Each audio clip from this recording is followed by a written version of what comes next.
Chào quý vị, tôi là Quang Huy, rất vui được gặp lại tất cả quý vị và các bạn trong bản tin điểm tin quốc tế. Và mở đầu chương trình ngày hôm nay, hãy cùng với Quang Huy tìm hiểu về diễn biến mới nhất về tham vọng Trung Quốc ở Biển Đông. Nội dung chi tiết sẽ có trong phần điểm nóng của FBNC ngay sau đây.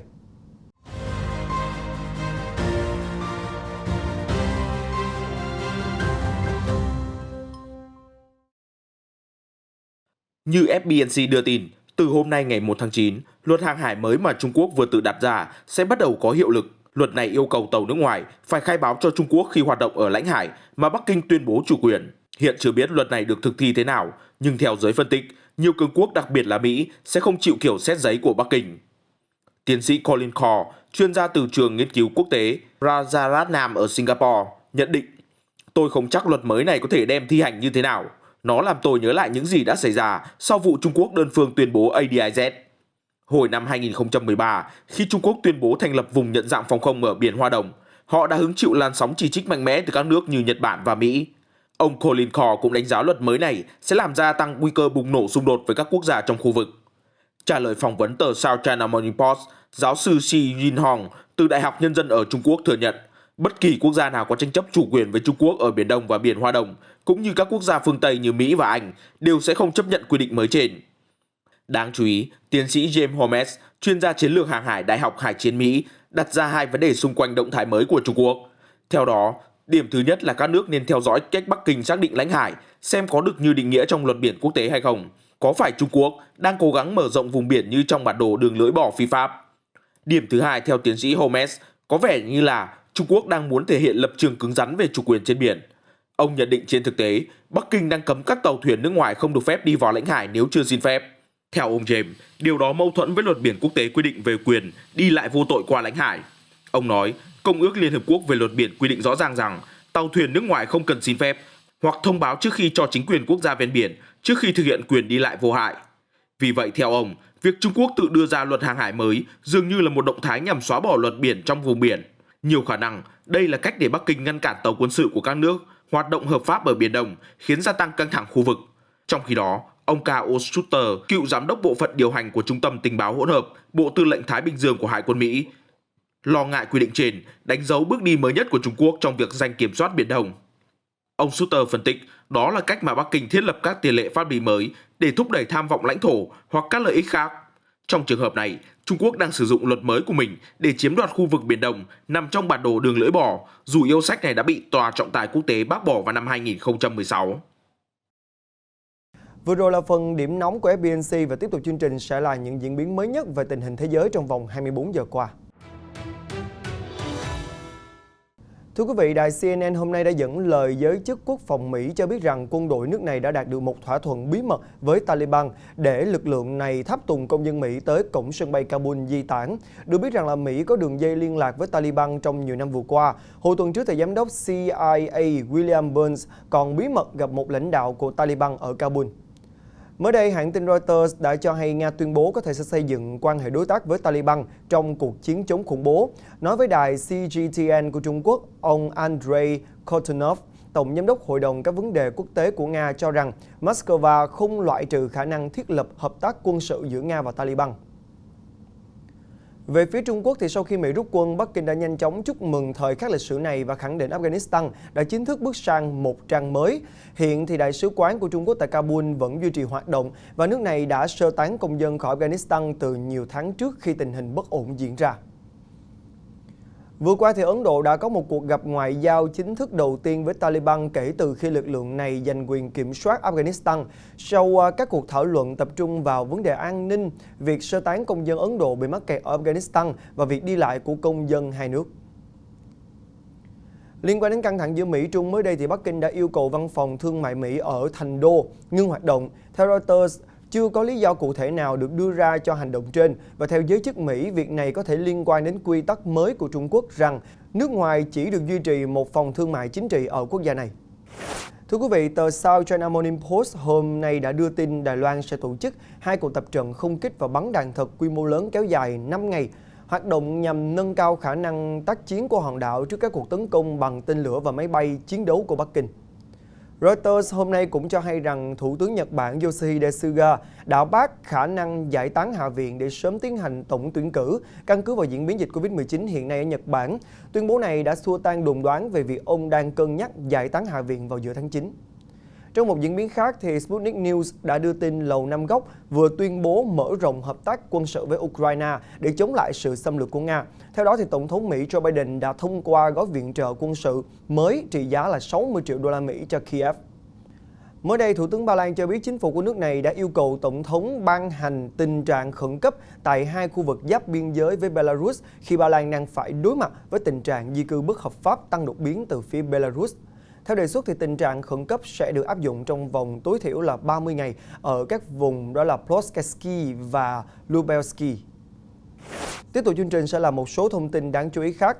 Thưa quý vị, Tổ chức Bệnh Alzheimer Quốc tế đang kêu gọi WHO và các chính phủ trên toàn thế giới khẩn trương theo dõi và nghiên cứu về tác động tiềm tàng của Covid-19. Theo tổ chức này, thì virus corona có thể sẽ gây ra sự gia tăng đáng kể về số bệnh nhân sa sút trí tuệ trong thời gian dài và khiến cho các triệu chứng mất trí nhớ xuất hiện sớm hơn. Thưa quý vị, nối bước các quốc gia đi đầu trong việc tiêm mũi tăng cường, chính phủ Hàn Quốc sẽ triển khai chiến dịch tiêm mũi thứ 3 bắt đầu từ tháng 10 tới bởi vì lo ngại hiệu quả của vaccine sẽ giảm dần theo thời gian. Hôm nay, thì Hàn Quốc thông báo đã phát hiện thêm 2.025 ca mắc Covid-19. Theo đó, thì số ca Covid-19 ở nước này đã ở mức là trên 1.000 ca trong 57 ngày liên tiếp. Trong khi đó, thì số người tử vong do dịch bệnh ở Hàn Quốc cũng đã lên đến hơn 2.200 người. Theo Trung tâm xử lý tình hình dịch Covid-19 Thái Lan CCSA, tính đến ngày 31 tháng 8, nước này đã ghi nhận thêm 14.600 ca mắc mới và 190 ca tử vong, nâng tổng số ca bệnh ở nước này lên trên 1,2 triệu trường hợp và hơn 11.500 người không qua khỏi.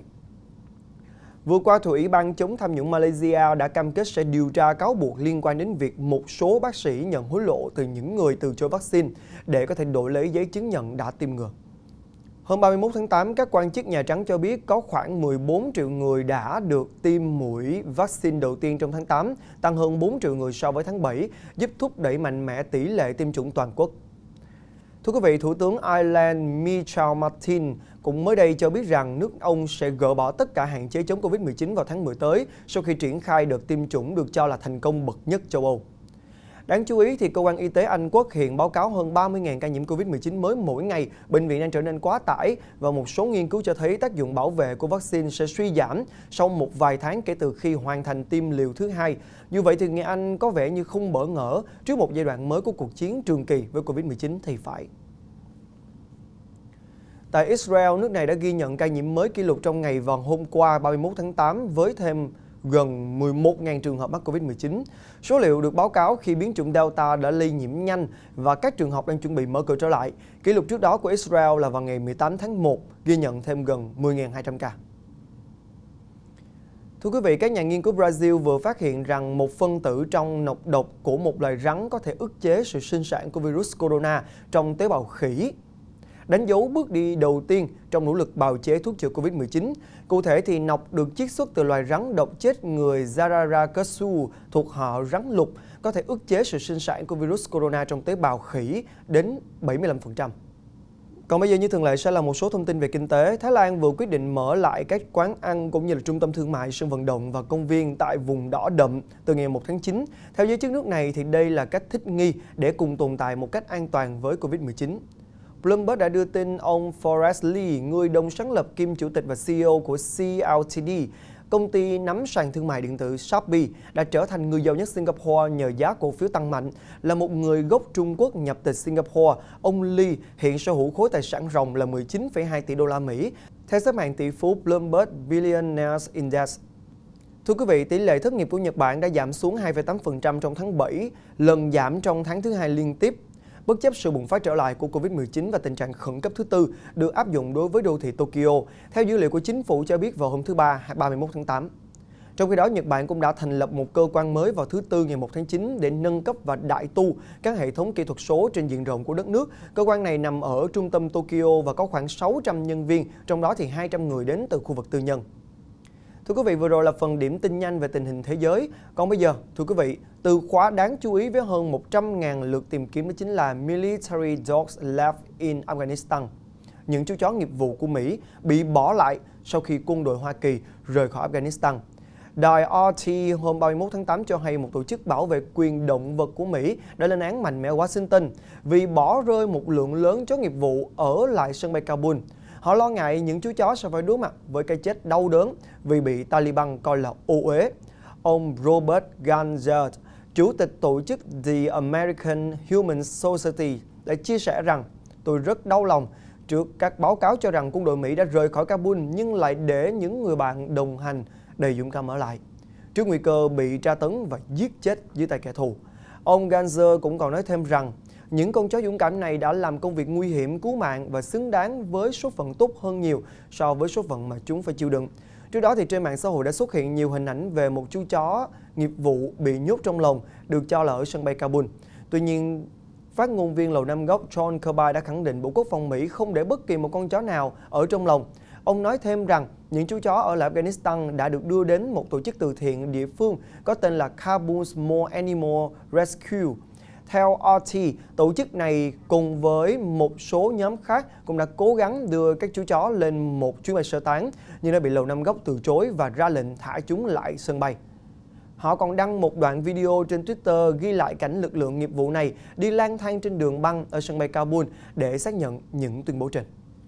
Quý vị đang cùng theo dõi điểm tin quốc tế và trước khi kết thúc chương trình ngày hôm nay, xin mời quý vị sẽ cùng với FBNC khám phá một cuộc đua xe thú vị ở Peru trong phần giải trí cuối ngày hôm nay.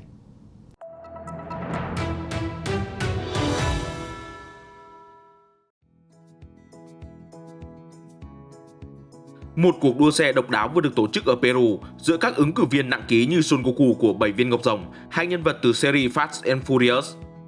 Sự kiện diễn ra tại thành phố San Miguel của thủ đô Lima với những chiếc xe làm từ vật liệu tái chế. Một tay đua cho biết, chúng tôi đặt trọn tâm hồn, trái tim vào chiếc xe này. Điều này thật đặc biệt, gắn kết tình bạn của chúng tôi. Cuộc đua là một dịp để gắn kết các thành viên gia đình, một hoạt động để mọi người luyện tập thể thao giữa đại dịch. Thị trưởng San Miguel, Joe Guvera cho biết, phụ huynh và trẻ em đều thể hiện sự sáng tạo của mình trong cuộc đua này. Thậm chí, có xe còn nhả khói, mọi người thật sáng tạo.